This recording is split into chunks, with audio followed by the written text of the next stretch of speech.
Hello, listeners. I love talking to my next guest about all the things, so much so that I invited her back to the podcast. So welcome to the show, Juliana DeWillems. Hi, Marissa. Thank you so much for having me back. Yeah, I love speaking with you. So Juliana is a certified professional dog trainer through a variety of organizations, has a lot of letters, and specializes in reactivity, anxiety, and aggression cases. She enjoys applying her knowledge of canine behavior and the science of learning when working closely with owners to improve their dog's behavior. Watching the training plan strengthen the bond between the pet parent and dog, whether it's a puppy, adolescent, or adult, is her favorite part of the job. So again, welcome to the show. Thank you. So on today's episode, Juliana and I are going to be exploring our relationship to control as pet parents. A lot of pet parents call trainers and behavior consultants looking for help in the need of control. And that makes total sense, right? But today we want to offer a new perspective on the podcast. Few things that we want to cover first is that we as humans have a biological need to feel safe, which can contradict our biological need for connection. So some behaviors we engage in to feel safe include making up stories to predict outcomes and controlling the behavior of others, both canines and our loved ones. And this can keep us stuck in behavior loops that don't support the intimacy that we long for. It's really sort of counterintuitive. And when we practice observing, accepting, and shifting these patterns of control with our dogs, all of our relationships have the possibility to include more connection. And so Juliana and I are going to be exploring this concept today. But before we dive into this, let's talk a little bit about the difference between some words that we might be using in the podcast.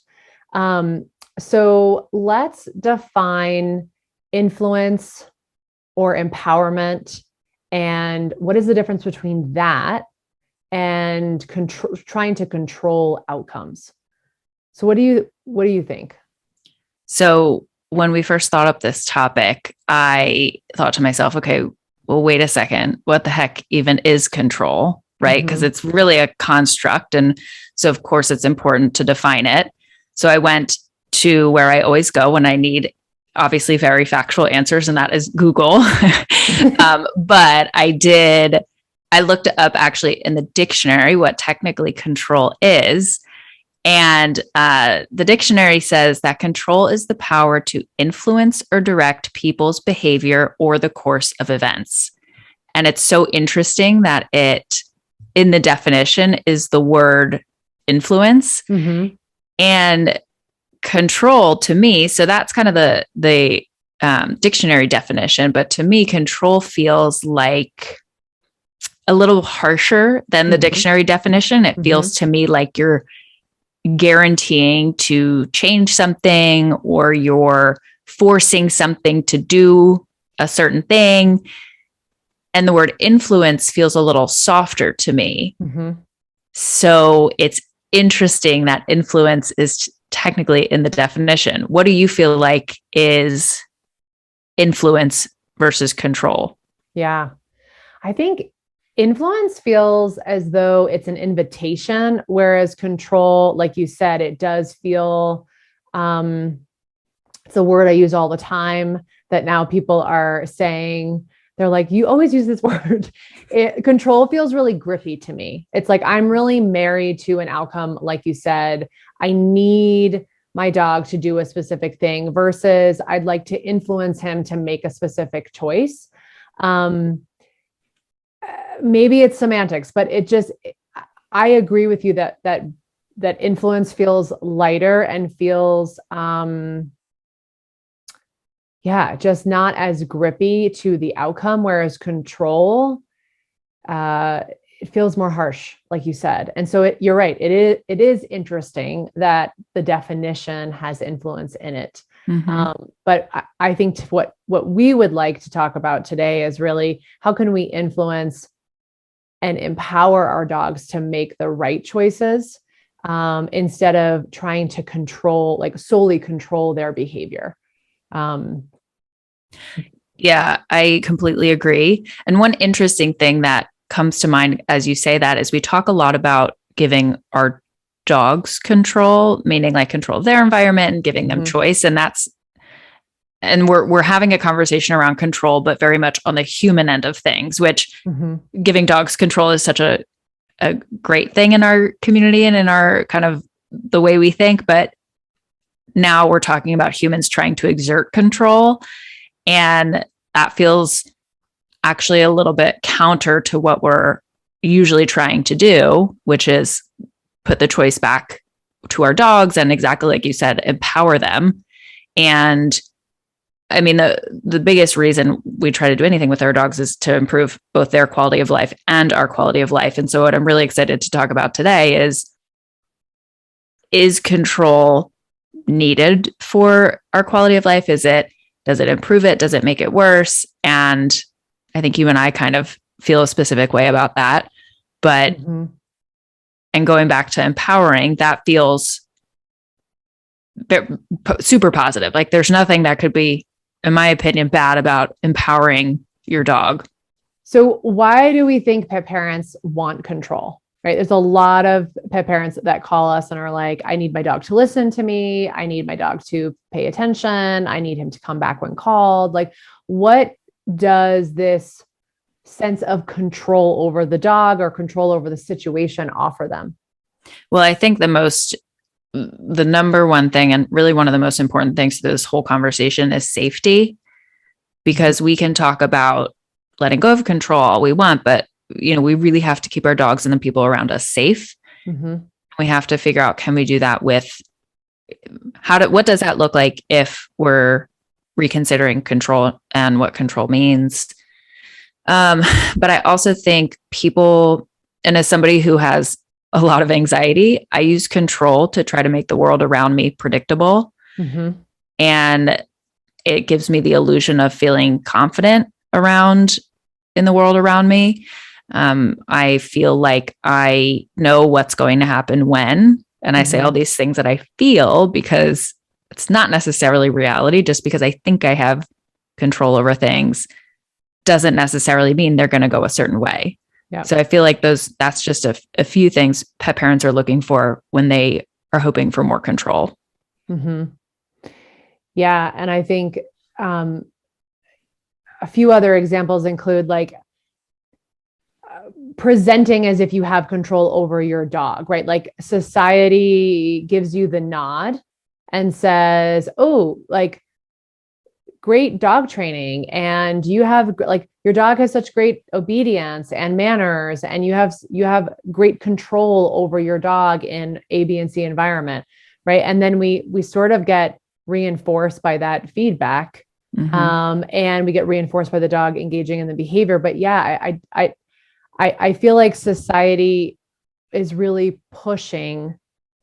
It's important to have control. And like you said, from a public safety standpoint, but also I think from a like, good job being a good citizen in our community where you're controlling your dog, right? It's like those poor mothers that I would imagine they get like scoffed at when like the baby's crying. It's like, where's the babies cry or like dogs bark, right? And it's this pressure to have that being present in a specific way, because again, you get the nod, like, good job. You get the thumbs up from somebody else that like you're doing what you're quote unquote supposed to be doing.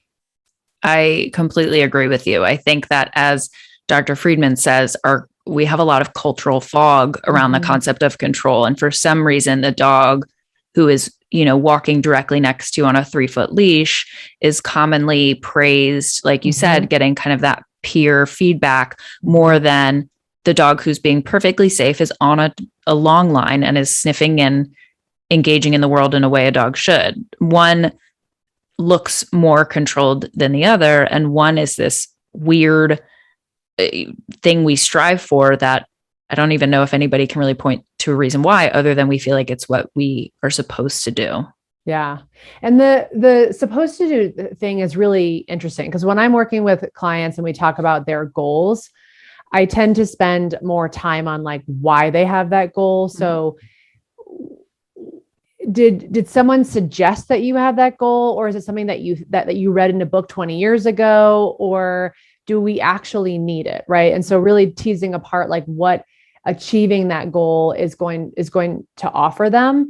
And I can't believe how many times I've heard clients go, well, I don't know. I think someone told me to do this and this is what you're supposed to do. Like, isn't the dog supposed to walk on your right side? And I'm like, yeah, no, like what if I were to offer you permission that you don't actually need to do that? And they're like, oh, great. Okay, let's move on. Right. So checking in to understand like what is really important to the client, I think is important, because they might be trying to control their dog and control their dog's behavior rooted from this really interesting backstory that is just not even relevant. 100%. And so with talking more about kind of your work with your clients and what you see in these efforts to exert control, what are some specific examples of maybe behaviors or goals your clients come to you with around control? I think a lot of it is walking on leash, like where the dog is supposed to be, how far away the dog is supposed to be. I would also say some examples are recall, but that sort of comes into play with like safety, and we want to be able to expand the dog's world, right? Like what I love about recall is that if it's right for that dog to be off leash, right? Like recall offers a larger world to the dog for exploring. And then, yeah, we do need to be able to call that dog back if there's safety concerns or right. So, but yeah, a lot of it when I'm thinking about when my clients are like, it needs to look a certain way, it usually is out and about behavior. So it's like recall or it's walking. And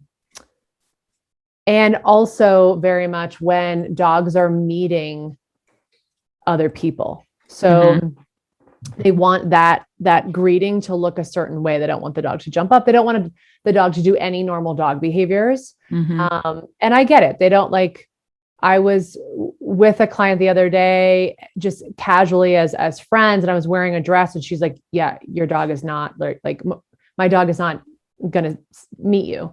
And I'm like, oh no, it's okay. And she's like, no, he's not going to meet you. Like he's going to jump up all over your dress. I'm like, okay, great. We haven't like, that's totally fine. So I do think it is more social behaviors, it seems like, where they really want control.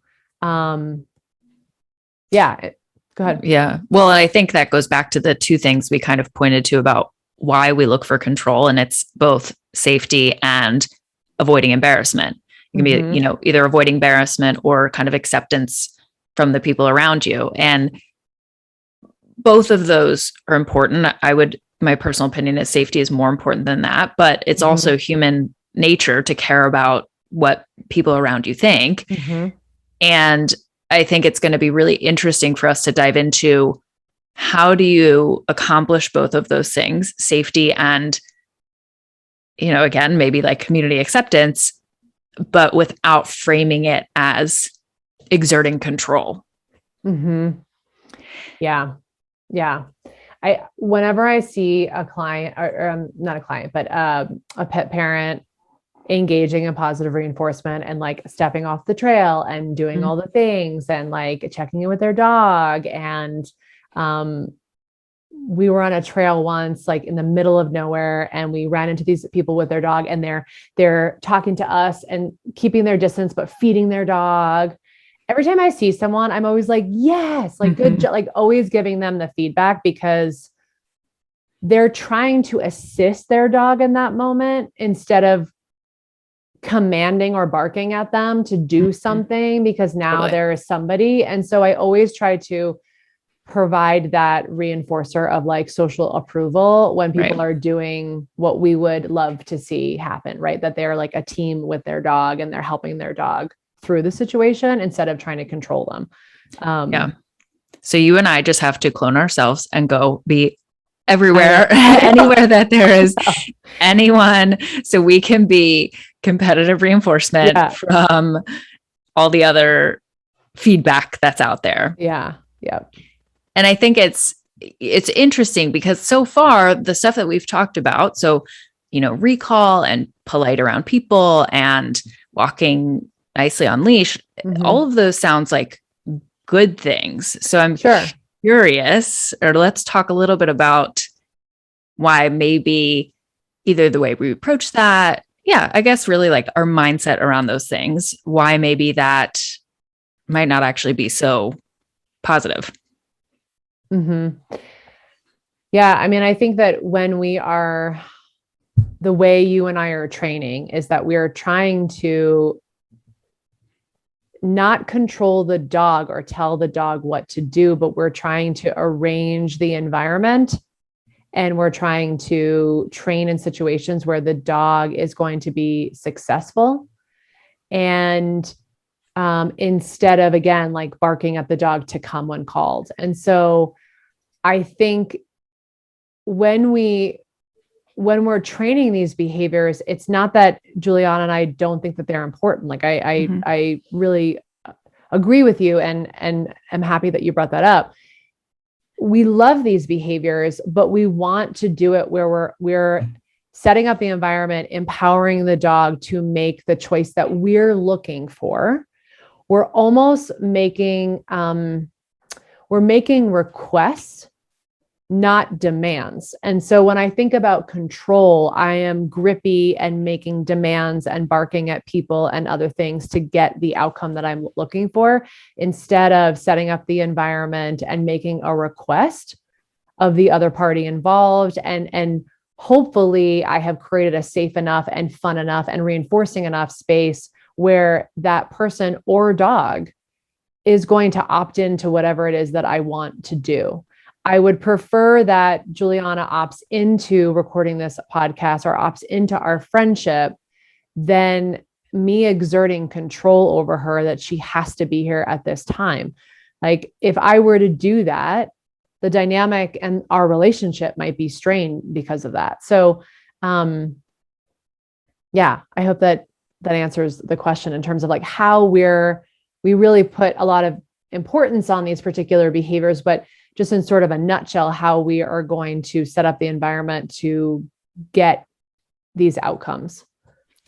Totally. And I think too, when you approach something from a control mindset, it's kind of like what you mentioned at the beginning.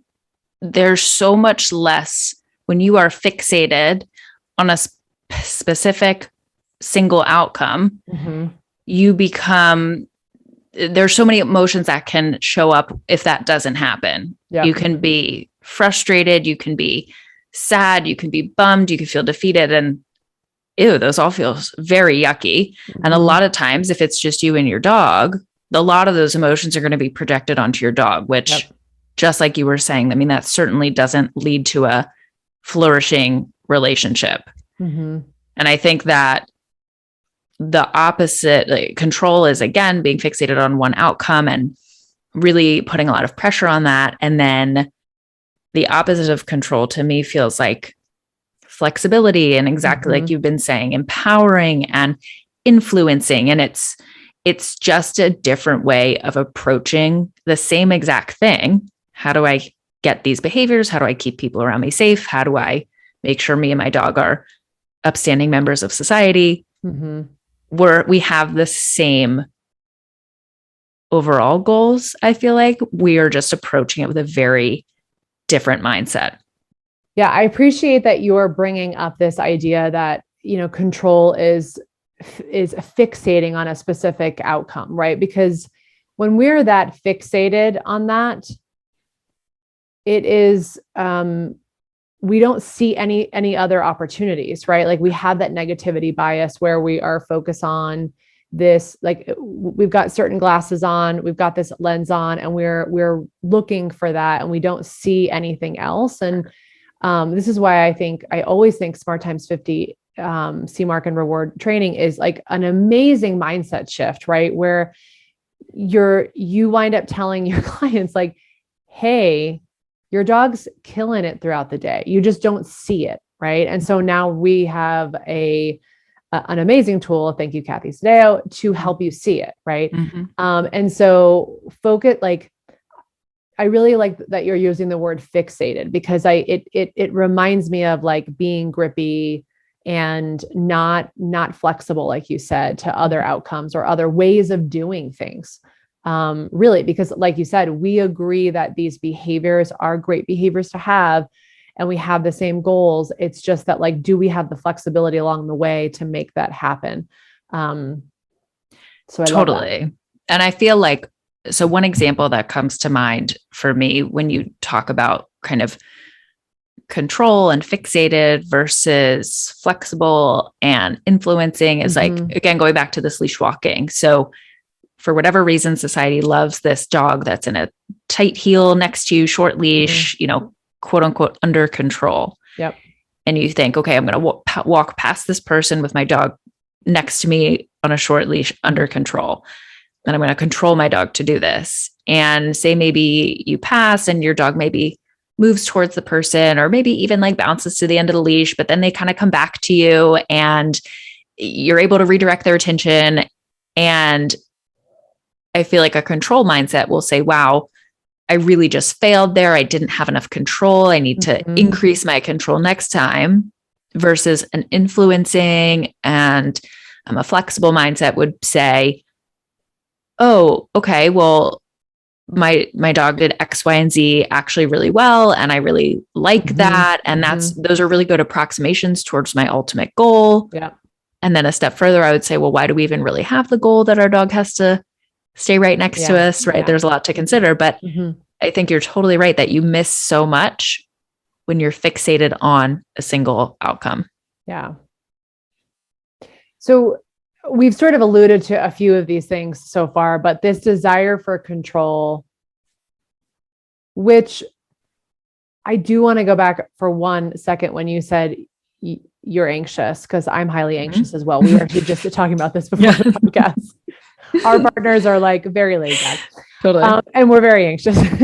And I mean, there are specific things like we do as human beings get reinforced heavily for patterns of control, whether it's actually true or not. Like I believe that control is an illusion, but I do feel like we all have learning histories that indicate that having control or perceived control over certain situations is safer, right? So if you're listening to this podcast and you're like, oh, wow, I try to control outcomes. It's like, yeah, so do we.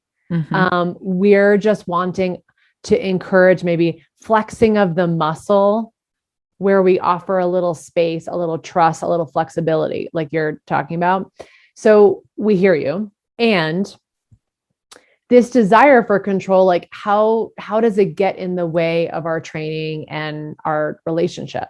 So let's start out with training, which again, we've alluded to a little bit, but there's a few other topics that we want to talk about. Well, I think we touched on it a little bit with training, that society tells us training needs to look a certain way, or maybe a quote unquote trained dog needs to look a certain way.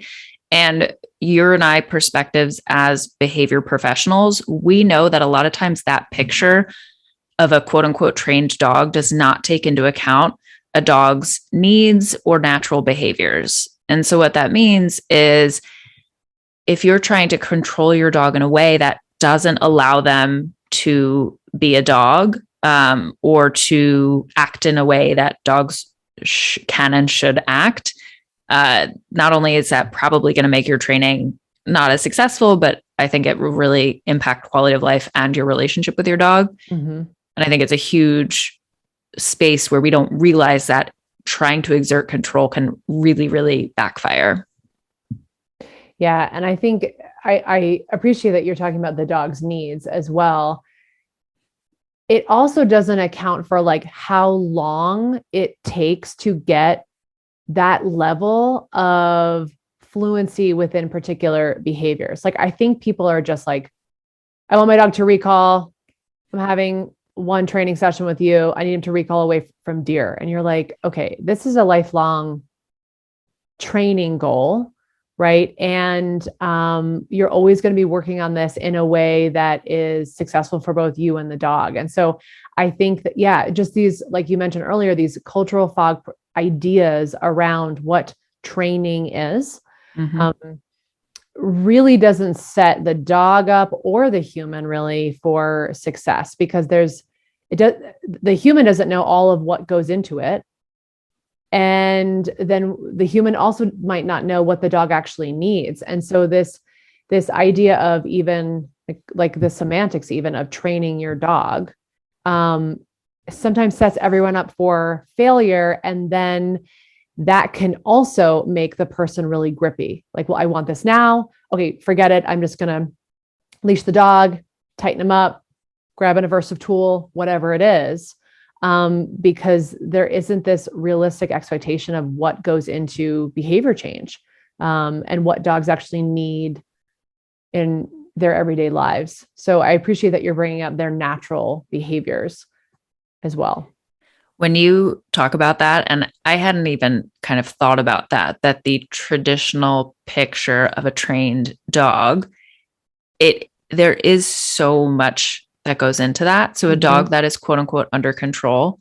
And so I'll even use like a dog who's very much, again, under in quotations, in control, that has been totally trained with positive reinforcement. I mean, I have a lot of client dogs that I've worked with for a long time that I feel like I have, and we need to find a different word for this, but I feel like I have good control over them, meaning they respond to me quickly. I am able to influence their behavior quickly. They are generally very well-mannered around me, and I have a way to communicate with them. And all of that took a lot of work. And when I think about the process of doing that, do I exert control? I don't know. I don't feel like I exerted control in the traditional sense of that I was forcing outcomes or I was fixated on a single outcome. I think I was very flexible in the training process while maintaining goals. But knowing that, and like you said, it just took a lot of work. And now ultimately, I do have a dog who is, in the traditional sense, under quote unquote control. Yeah. Yeah. Big wormhole. Whew. I'm like, and it's like, maybe we don't stay under control. It's like under the power of reinforcement. Right. I like that. That feels a lot better. Right. Because it's like, you're just highly reinforcing and really strategic in how you are setting up the environment or training the behavior. And then you reinforced the heck out of that behavior. So now this dog has this great learning history. You're not forcing the dog to do anything. You're not like suppressing something or anything like that. You're creating the space for the dog to guess correctly and then get reinforced heavily. So I feel like that is kind of answers or like starts to answer the question of like, as professionals, do we feel like we can keep people safe without exerting control, which I think you and I both agree that we can. But first, let's just talk a little bit more about the negative effects that control can have, not only on the training, but also on the relationship with our dogs. Because as you and I also know, I mean, to me, training and relationship is kind of synonymous, that in our world of positive reinforcement training, advanced training feels like a pretty strong relationship. So where do you feel like control, the desire to exert control, can have a negative effect on your relationship with your dog? Yeah, I think it doesn't really allow for a two-way conversation, right? It's sort of like do this or else type approach. And so it doesn't necessarily have space for the dog to maybe express their choices in the situation. And we have control over our dogs. Like we have quote unquote control over all the things that they do, right? It's like we're traditionally telling them when they're going to eat, when they're going to drink, even when they go outside, which way we're going to walk, when we're getting in the car, when we're not. Like we we don't necessarily give them a lot of options or choices. And so I do think that like this mindset of like, I need to control you, individual dog, it sounds exhausting to me, to be honest. Like the second I said that, I was like, oh, that sounds so exhausting. But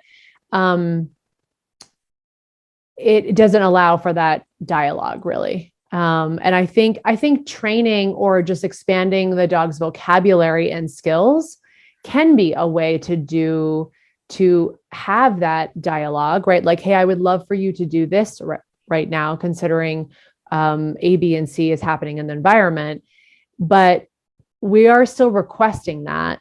And if the dog says no, we're going to then course correct, right? So we're having control doesn't really allow for that conversation at times. I also think that, like I said, I was just so exhausted and I felt really heavy when I was just saying that. It adds so much tension. Like there's times where I'm like, I'm feeling grippy to an outcome, or I'm feeling like I need to control Sully's behavior. And I feel really tense. He then gets tense. There's like there's avoidance behaviors that start to happen from him because like, why would he want to be around me if I'm being tense? And so I think that it can really defeat the relationship in that way. And honestly, some dogs listen to that. Like some dogs are just, they just will do what you ask them. And I'm like, ugh, I don't have an ethical problem with that. Cause I'm just like, just because somebody is amenable doesn't mean we should be taking advantage of that. Like this is like this, when it's like dogs love unconditionally. I'm like, should they? Do you know what I mean? It's their biggest downfall. Those poor guys. It's like, and bless their hearts. Yeah. I don't know. So I think that is just because we can, should we type question is what comes to mind. 100%. So I'm curious, where do you find yourself wanting to exert control over Sully? Feels almost like can't even believe that those words would come out of your mouth. But we also have to remember you, Marissa Martino, are human. Yeah. When I want to exert control, like when I'm feeling out of control, when is a situation like that? I think, you had mentioned, I think, your walks sometimes. Yeah. Like my walks can be tricky with him because he's slower now. And I know the listeners are like, okay, we get it, Marissa. You have an older dog. I have a lot of shame around being frustrated with my slower, older dog. I'm going to do a big plug for Adequin right now because it's really changed his physical capabilities. But I am like, we have to move faster. I have to go inside because I have a meeting. Like, let's go. And I'm like, I'm trying to control the speed at which he walks, or I'm just getting myself frustrated. I'm not doing anything to him. I mean, I might be prompting him and trying to sort of like use spatial pressure at times, to be honest. This is actually, now I'm really putting myself out there. And I'm like, okay, let's go. Like, I got to go. And to be honest, one, I don't want to show up that way. So how can I, instead of actually trying to control his behavior with spatial pressure and negative reinforcement, how can I be working on something different with him? And how can I actually carve out more time to be outside for longer? Right? There's other things that I can control, and it's not making him move faster. Right. Which all that sounds, I mean, I feel terrible even saying that out loud. And there are some times where like, we need to get back in the house. Right. So totally. Well, I think it's really helpful for people to hear. Again, you and I can talk about letting go of control all day, but there are some very real life examples of where you and I feel the need to exert control. And there are also some times where control is needed for safety or for whatever other reason. I think it's really helpful for people to hear it from you. And you said you had mentioned that you noticed like your body getting tense what are some other things you feel like you notice when you're in a controlling moment? Yeah. I'm usually like, I don't breathe deeply. I'm pretty tense in general. And I'm very urgent in my thinking and in my movements.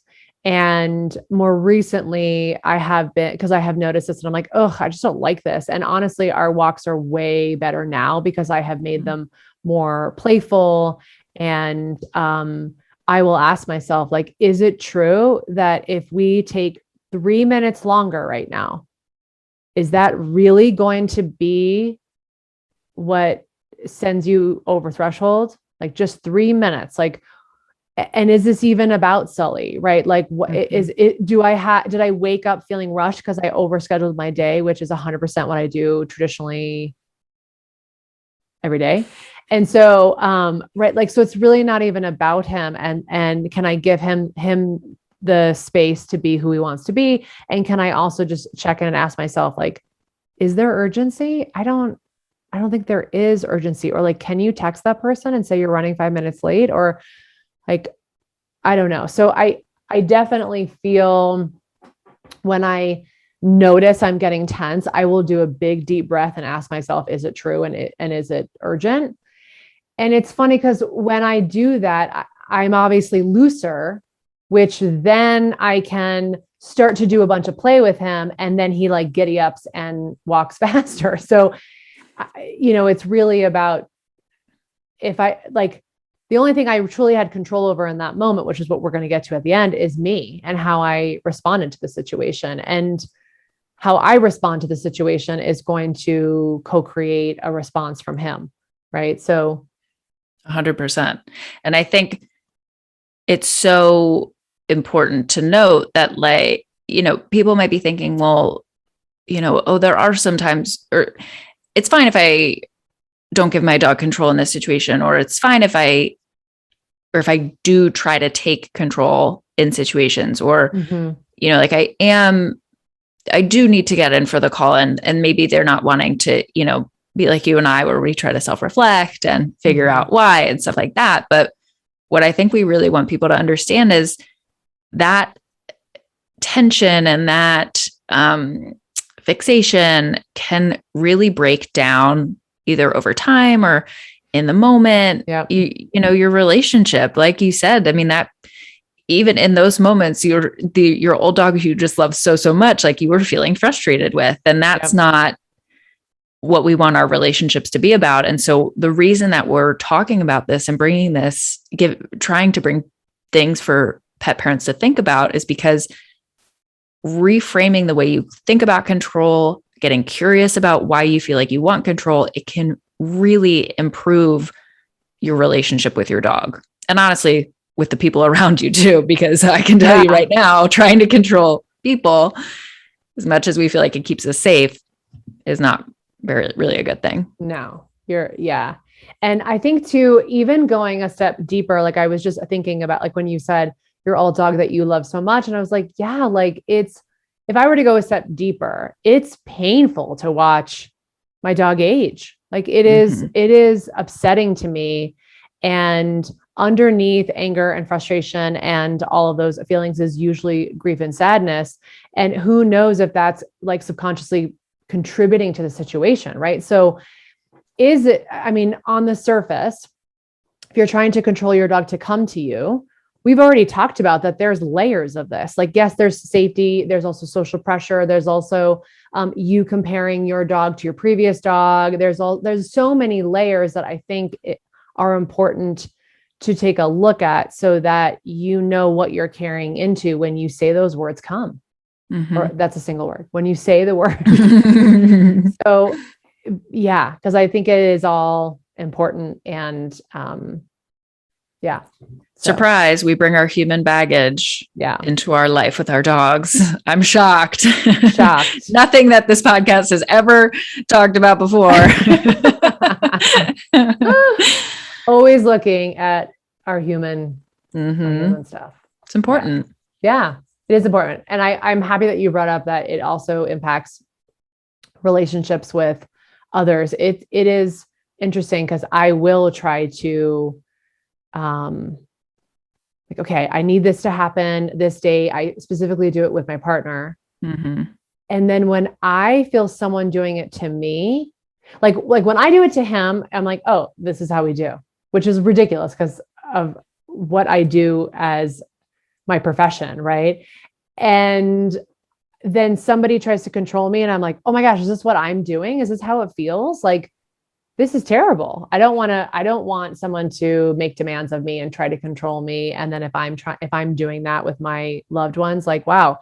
So I do encourage our listeners to think of a time when they felt really controlled and micromanaged, because I think that will help offer some empathy in terms of what our dogs might be feeling in this moment. And I don't know that to be true, but there can be that tension within the relationship if we are trying to control and micromanage everything that the dog is doing. 100%. And I think I like that you brought up having us think about times when we felt controlled, because empathy is just, I feel like, one of the best things you can bring to your relationship with your dog. And I feel like it's so important to understand what it feels like. I mean, like you had mentioned before, they already have so much of their day controlled. Yeah. When they eat, when they go to the bathroom, when they walk, where they walk, it's like, do we really have to control them even more? Yeah. So I think one of the best parts of this episode is going to be talking about what it looks like to let go of control with our dogs. So, like, what are some actual examples of letting go of control? So you already talked a little bit about with Sully that you try to push against that desire to control his speed. And for pet parents with their own dog, what do you feel like is an example or some examples of ways to let go of control? Yeah. Well, we had talked about having the dog on a longer leash. So being able to give them more space. If the environment is conducive to that, and if their behavior is conducive to that, in the sense of, like, if they are reacting towards people in a negative way and there's a ton of people and they're on a longer leash, like, is that the right choice for the dog? Right. So we want to be making wise choices based off of the location, your individual dog, but yeah, letting them have more freedom, and sort of circling back to what you were saying, letting them engage in natural behaviors. Like, we don't have to be cueing them and telling them what to do all the time. Like, it's so funny. I have said to clients, like, yeah, you can actually just be walking with your dog and allow them to sniff. And they're like, oh my gosh, that feels so much lighter, because they were like, heel, gotta go. Like, all the things, like, just constantly yelling, or not even yelling, but like constantly telling them what to do. So definitely giving them more space. And I love this one. Like, when I am walking with Sully, and not when I'm rushing back to the house, but when I'm walking with Sully, I am letting him make choices as to where we go. So if I have a specific route because we are in a specific time crunch, like, I don't necessarily stop and ask him whether, like, which direction would you like to go? But when we have that capacity, I do love to just, like, ask where, like, you lead me, let me know where you want to go. And this way he has the choice in that matter. And I'm not, again, grippy about the route that we take. If he's going to walk us towards the dog that always reacts behind the fence, and then he engages in, poor behavior that keeps him escalated the rest of the walk, we're probably not going to go that way, right? Like, that's not where I would make a choice point for him, just so that I can set us up for success. So just, yeah, allowing the dog to make choices throughout the day. And I think a walk is a great opportunity for us to say, where do you want to go? What do you sniff right now that you're like wanting to go towards or see or experience? So those are a few examples. I know you had a few more. Well, I love that you mentioned with Sully when you're walking him and he might be pulling towards the dog behind the fence, that would create an issue. Mm-hmm. And you acknowledge that your letting go of control is not across the board all the time. It's within reason and it's has safety in mind. Mm-hmm. And again, changing mindset a little bit, instead of thinking, okay, we have to pass the barking dog on the other side of the fence, in a heel next to me, focused and walking super in this specific way. You can say, another mindset, an influencing, empowering mindset would be, okay, we're going to give plenty of distance and I'm going to kind of see what my dog wants to do here. Because a lot of times dogs will offer displacement sniffing, or they might walk in a curve away around the dog to avoid conflict. They might choose some of these doggy conflict reducing behaviors that when we try to exert control over them, we actually eliminate their option to do that. And so it's really it's not an all or nothing. It's just how can I loosen my grip a little bit, both literally and figuratively, and let my dog make some choices. Yeah. I've seen this with my own dog with her reactivity.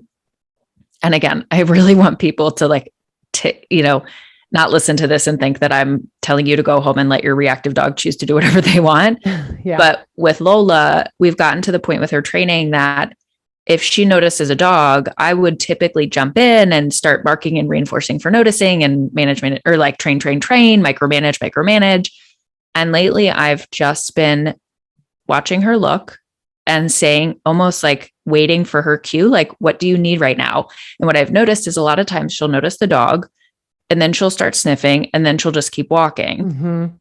And so because I've kind of paused for a second, and instead of jumping right in and wanting to control the situation around the other dog, she is now offering really lovely alternative behaviors that she's choosing to do on her own. And I think, the walking route that you mentioned is a really simple thing that you can do with your dog at home. And obviously, adding a little bit more freedom and reactivity training is much harder and kind of the other end of the spectrum, but they both have this change in mindset that I think can really enhance a relationship, both a relationship and training goals with your dog.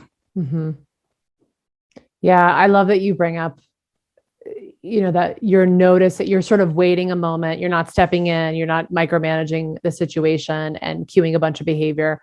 You are allowing Lola to make choices, and she does. And then you get to see them.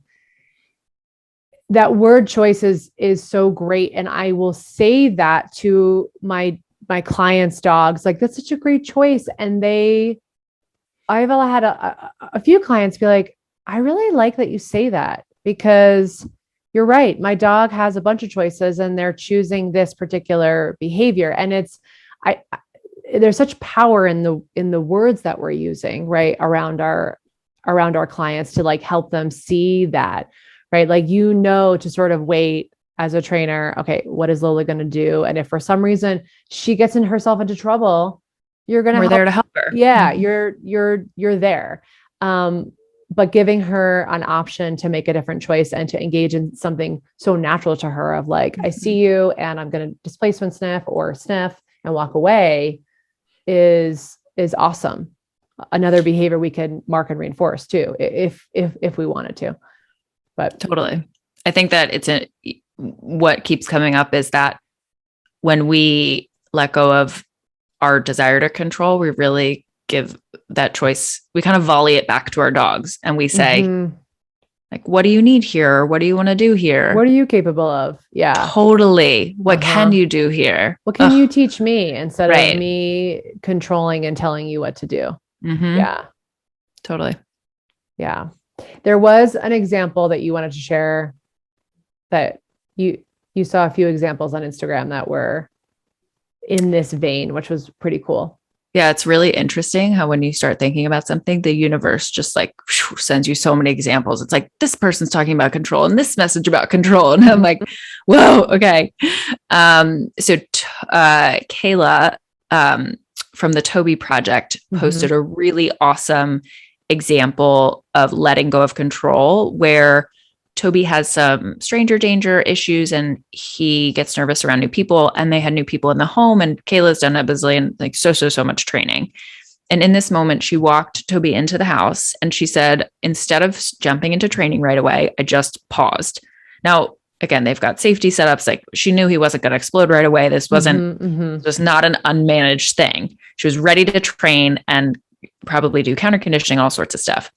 But she walked in and she paused for a second and she didn't jump into training right away. So she kind of let go of that control. And Toby made the choice to go upstairs away from the guests. So Toby said, I would like to exit this situation. And Kayla was able to follow him up and I think put him away or let him take some time, whatever. But by letting go of control in that situation, she put the power back in his paws in his hands. And he made the wonderful choice of removing himself, which from a training standpoint, that's incredible for him to choose the flight option when he's a little nervous. And I just thought that was such a cool application of seeing the power of letting go of control. Yeah, it's like we're a team. Instead of it being, I need to control you, we're going to do this thing together. And I'm going to have a loose plan, a framework, if you will, but I'm also going to be as motivated to see what my dog is communicating in the moment. And I'm going to be agile enough and flexible enough to pivot, right? Which is, I don't know, to me, that seems like so exciting. To other people, they might be like, no, I just want control, right? Like it's a little bit more, it appears to be simpler, but I don't know. Like let's remember, I was going to say, remind everyone what that, right. And it brings us back to the beginning. Like, no, having control, having one single plan that's easier. That's what I want. It's like, yeah, but at what cost, you know, and is this actually getting you closer to your goals or is it not? So speaking of our invitation, right? Sort of like, what are we inviting listeners to do? We've had a few different calls to action throughout the podcast, but I know that what Juliana and I are really wanting to encourage folks or influence new ways of thinking is that control is an illusion. And we do get reinforced by it, or we have a perceived idea that the way we set everything up and our control over the environment or our control over somebody gets us closer to the outcome. That can be an illusion. It might actually have nothing to do with what we did or what we exerted. And so we are wanting listeners to sort of step away from this control mindset and not trying to control the dog's behavior, rather empowering the dog instead. So that's sort of the first takeaway as a mindset shift. Do you want to talk about what we actually have power over? Well, I think this is something that you and I have kind of talked through, like, oh, maybe we don't actually have as much control here. So the idea is always think about what you do have the power to. Perhaps what we would have said control. Now we say influence. And a lot of times they say, well, you do have control over the environment or antecedent arrangement. And I would argue you do have control over that to an extent, but there are always going to be things that are actually fully out of your control, especially if you're outside of the house. But we all know management fails and things are out of your control inside of the house.